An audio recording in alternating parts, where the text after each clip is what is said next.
Assalamualaikum warahmatullahi wabarakatuh. Yang terhormat dosen pengampu mata kuliah Pendidikan Agama Islam Bapak Arif Febrianto MPDI dan teman-teman yang berbahagia. Saya Devta Prastiwi selaku moderator untuk memandu presentasi. Untuk mempersingkat waktu, izinkanlah saya membacakan susunan presentasi. Yang pertama pembukaan, yang kedua perkenalan, yang ketiga penyampaian materi yang berjudul Sejarah Kebudayaan Islam, yang keempat penutup. Memasuki acara pertama yaitu pembukaan, marilah kita buka dengan membaca Bismillah bersama-sama. Bismillahirrahmanirrahim. Yang kedua, saya akan membacakan anggota kelompok 8. Yang pertama, Wahyu Isnani Rahmawati NPM 010. Yang kedua, Devtan Prastiwi NPM 027. Yang ketiga, Putri Nur Laila NPM 037. Selanjutnya yaitu penyampaian materi. Untuk materi yang pertama akan disampaikan oleh Saudari Devtan Prastiwi. Baik, terima kasih. Saya Devtan Prastiwi akan membacakan materi yang pertama, yaitu pengertian sejarah kebudayaan Islam. Sejarah kebudayaan Islam adalah peristiwa-peristiwa yang benar-benar terjadi di masa lalu, yang di dalamnya terkandung ilmu pengetahuan, kepercayaan, kesenian, moral, hukum, adat istiadat, dan kemampuan yang lain, serta kebiasaan yang didapat oleh manusia sebagai anggota masyarakat.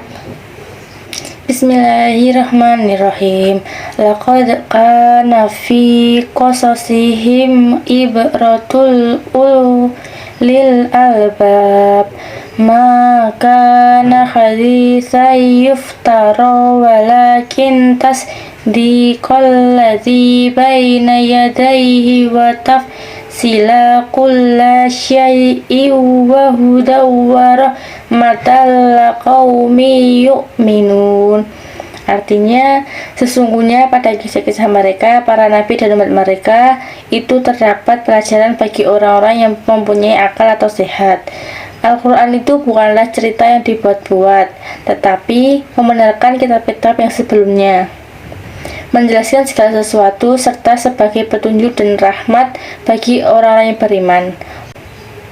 Quran Surat Yusuf Surat ke-12 ayat ke-111. Materi yang kedua akan disampaikan oleh Saudari Putri Nur Laila. Baik, yang selanjutnya adalah konsep kebudayaan Islam. Ciri dari kebudayaan Islam adalah sifatnya yang universal, terbuka maupun melewati semua zaman, toleransi, serta integrasi dalam berbagai perbedaan yang alamiah. Islam menyumbangkan dasar bagi bersatunya berbagai perbedaan bangsa, bahasa, dan ras. Telah dibuktikan sejarah bahwa kebudayaan Islam telah melintasi ruang dan waktu sepanjang zaman, serta memberikan sumbangan bagi peradaban dunia. Pandangan Islam terhadap manusia dan kebudayaannya adalah seperti yang terdapat dalam Al-Quran berikut ini. Bismillahirrahmanirrahim. Ya ayuhan nasu inna khalaqnakum min dzakarin wa untha wa ja'alnakum syu'uban wa qabaila lita'arafu. Inna akramakum indallahi atqakum innallaha alimun khabir. Yang artinya, wahai manusia, sesungguhnya kami menciptakan kamu dari laki-laki dan perempuan, dan kami menjadikan kamu yang bangsa dan pasti supaya kamu berkenal-kenalan. Sesungguhnya semula-mulianya kamu di sisi Allah adalah orang yang bertakwa di antara kamu. Quran Surat Al-Hujurat ayat 13. Selanjutnya, konsep kebudayaan Islam. Dari sekian banyak budaya dan tradisi Islam yang ada di Indonesia, ada beberapa budaya lokal yang ada pada sebuah masyarakat masih merupakan bagian dari tradisi dan budaya Islam. Tradisi dan budaya Islam di Indonesia terdiri dari berbagai macam seni, mulai dari kesenian dan budaya lokal itu sendiri, seni bangunan, seni ukir atau seni lukis, seni musik, dan seni tari, kemudian seni sastra atau aksara, dan masih banyak lagi. Berikut adalah macam-macam kebudayaan Islam yang ada di Indonesia. Yang pertama, tradisi tabot atau taubik. Yang kedua, kupatan atau bakdo kupat. Yang ketiga, tradisi grebek Pasa Syawal, grebek besar, dan grebek maulud. Yang keempat, grebek besar di Demak. Yang kelima, tradisi halal bihalal. Dan yang keenam, kerobok maulid di Kutai dan pawai obor di Manado. Yang ketujuh, rambuk kasan di Bangka. Dan yang terakhir, dukderan di Semarang. Selanjutnya, sejarah intelektual Islam. Dalam pengembangan Islam memiliki beberapa masa sejarah intelektual. Sejarah ini dimulai pada saat diturunkannya wahyu pertama kali kepada Nabi Muhammad SAW dari masa ke masa pengetahuan saat berpengaruh pada perubahan sejarah intelektual Islam. Pada teori yang dikembangkan oleh Harun Nasution, sejarah intelektual Islam dapat dibagi ke dalam 3 masa, yaitu yang pertama masa klasik 650 sampai 1250 Masehi, dan yang kedua masa pertengahan 1250 sampai 1800 Masehi, dan yang ketiga masa sekarang 1800 sampai sekarang. Sepanjang sejarah, kaum cendekiawan dan intelektual muslim berperan sangat penting, sehingga tibalah pada masa intelektual Islam modern seperti sekarang ini, sehingga hendaklah kita selalu mempelajari dan menerapkan ilmu pengetahuan dalam Islam. Materi yang ketiga akan disampaikan oleh Saudari Wahyu Isnani Rahmawati. Baik, terima kasih atas waktu dan layarnya. Selanjutnya akan saya bacakan nilai-nilai dalam kebudayaan Islam. Asal-usul budaya Islam. Dalam Islam, istilah ini disebut dengan adab. Islam telah menggariskan adab-adab Islami yang mengatur etika dan norma-norma pemeluknya. Adab-adab Islami ini meliputi seluruh aspek kehidupan manusia. Tuntunannya turun langsung dari Allah Subhanahu wa Ta'ala melalui wahyu kepada Rasul-Nya. Oleh karena itu, Allah Subhanahu wa Ta'ala menjadikan Rasul-Nya Shallallahu Alaihi Wasallam sebagai teladan terbaik dalam hal etika dan adab ini. Sebelum kedatangan Islam, yang berkembang di tengah-tengah masyarakat Arab ketika itu ialah budaya jahiliyah. Di antara budaya jahiliyah yang dilarang oleh Islam, misalnya tahayul, menisbatkan hujan kepada bintang-bintang, dan lain sebagainya. Dinul Islam sangat menitik beratkan pengarahan para pemeluknya menuju prinsip kemanusiaan yang universal, menoreh sejarah yang mulia, dan memecah tradisi dan budaya membelenggu manusia, serta mengambil intisari dari peradaban dunia modern untuk kemaslahatan masyarakat Islami. Allah berfirman dalam surat Ali Imran ayat 84. A'udzubillahi minasyaitonirrajim.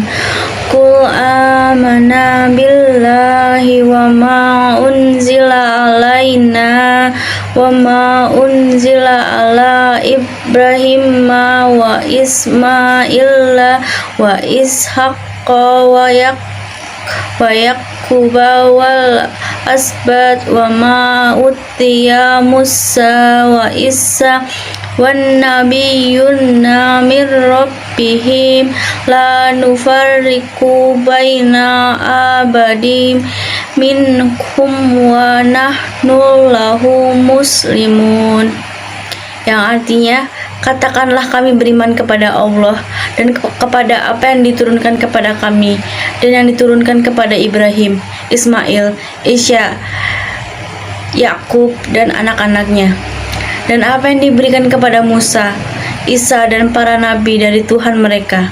Kami tidak membeda-bedakan seorang pun di antara mereka, dan hanya kepadanya lah kami menyerahkan diri. Penetrasi budaya. Proses penetrasi budaya merupakan suatu hal yang tak bisa dihindari karena kehidupan manusia yang saling berhubungan satu sama lain. Interaksi sosial di antara manusia menyebabkan terjadinya proses penetrasi budaya ini. Yang dimaksud dengan penetrasi kebudayaan ialah masuknya pengaruh suatu kebudayaan ke dalam kebudayaan lainnya. Penetrasi budayaan dapat terjadi 2 cara, yaitu yang pertama, penetrasi damai atau penetrasi pasifik, yaitu masuknya sebuah kebudayaan dengan jalan damai. Misalnya, masuknya pengaruh kebudayaan Hindu ke Indonesia. Penerimaan kedua macam kebudayaan tersebut tidak mengakibatkan konflik, tetapi memperkaya khasanah budaya masyarakat setempat. Yang kedua adalah penetrasi kekerasan atau penetration violence, yaitu masuknya sebuah kebudayaan dengan cara memaksa dan merusak. Sebagai contoh, masuknya kebudayaan Barat ke Indonesia pada zaman penjajahan disertai dengan kekerasan, sehingga menimbulkan goncangan-goncangan yang merusak keseimbangan dalam masyarakat.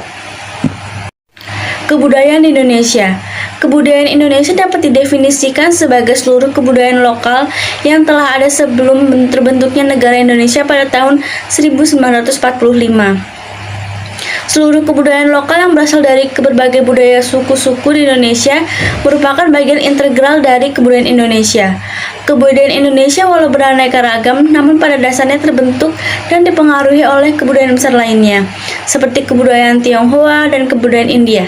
Kebudayaan India yang terutama masuk dari penyebaran agama Hindu dan Buddha di Nusantara jauh sebelum Indonesia terbentuk. Kerajaan-kerajaan yang bernafaskan agama Hindu dan Buddha sempat mendominasi Nusantara pada abad ke-5 Masehi, ditandai dengan berdirinya kerajaan tertua di Nusantara, yakni Kerajaan Kutai. Sampai pada penghujung abad ke-15 Masehi, kebudayaan Tionghoa masuk dan mempengaruhi kebudayaan Indonesia karena interaksi perdagangan yang intensif antara pedagang-pedagang Tionghoa dan Nusantara atau Sriwijaya. Selain itu, banyak pula yang masuk bersama perantau-perantau Tionghoa yang datang dari daerah selatan, Tiongkok, dan menetap di Nusantara. Mereka menetap dan menikah dengan penduduk lokal, hingga akhirnya menghasilkan perpaduan kebudayaan Tionghoa dan lokal yang unik. Kebudayaan seperti inilah yang kemudian menjadi salah satu akar daripada kebudayaan lokal modern di Indonesia, semisal kebudayaan Jawa dan Betawi. Selanjutnya, cara untuk mengembangkan kebudayaan Islam pada masa sekarang dan masa yang akan datang. Sejarah kebudayaan Islam merupakan salah satu disiplin ilmu yang diajarkan di Indonesia, khususnya di madrasah-madrasah dan perguruan tinggi Islam. Dalam mata pelajaran atau mata kuliah sejarah kebudayaan Islam, disajikan berbagai kisah-kisah masa lalu tentang bagaimana Islam, masyarakat, peradaban, dan kebudayaan sejak zaman Nabi Muhammad SAW, Khulafaur Rasyidin, dinasti-dinasti yang berkuasa setelah Khulafaur Rasyidin sampai zaman modern. Dengan mempelajari sejarah kebudayaan Islam, banyak manfaat dan hikmah yang dapat kita peroleh. Yang pertama, dengan mempelajari sejarah kebudayaan Islam, kita dapat mengambil hikmah dari kejadian-kejadian yang terjadi di masa lalu, yang dapat meningkatkan ketakwaan kita kepada Allah Subhanahu wa Ta'ala dengan mengetahui sejarah Islam, seperti bagaimana Nabi Muhammad SAW, Khulafaur Rasyidin, dan tokoh-tokoh Muslim setelahnya berjuang dalam menyebarkan dan mempertahankan ajaran Islam hingga sampai pada kita saat ini. Kita akan lebih menghargai perjuangan mereka, sehingga kita akan senantiasa meningkatkan ketakwaan kita kepada Allah Subhanahu wa Ta'ala sebagai bentuk penghargaan dan penghormatan bagi mereka. Karena dengan mempelajari sejarah, ada banyak hikmah dan manfaat yang dapat kita ambil, seperti yang telah diuraikan di atas. Intinya, dengan mempelajari sejarah kebudayaan Islam, kita dapat mengambil ibrah dan pelajaran dari masa lalu untuk menghadapi kehidupan di masa sekarang dan di masa yang akan datang. Selanjutnya adalah kesimpulan. Sejarah kebudayaan Islam adalah peradaban agama Islam yang dimulai dari turunnya wahyu pertama pada tahun 610 Masehi yang diturunkan kepada Rasul yang terakhir, yaitu Muhammad bin Abdullah, di Gua Hira, Arab Saudi sampai sekarang. Sejarah kebudayaan Islam menekankan pada kemampuan mengambil dari ibrah atau hikmah yang dari sejarah Islam, meneladani tokoh-tokoh berprestasi, dan mengaitkannya dengan fenomena sosial, budaya, politik, ekonomi, iptek, dan seni. Sekian penjelasan dari saya. Waktu dan layar saya kembalikan ke moderator. Masuki acara yang keempat, yaitu penutup. Berhubung presentasi hari sudah selesai, marilah kita tutup dengan membaca Alhamdulillah bersama-sama. Alhamdulillahirabbil alamin. Saya selaku moderator mohon maaf apabila ada salah atau kata yang kurang berkenan bagi teman-teman semua. Wassalamualaikum warahmatullahi wabarakatuh.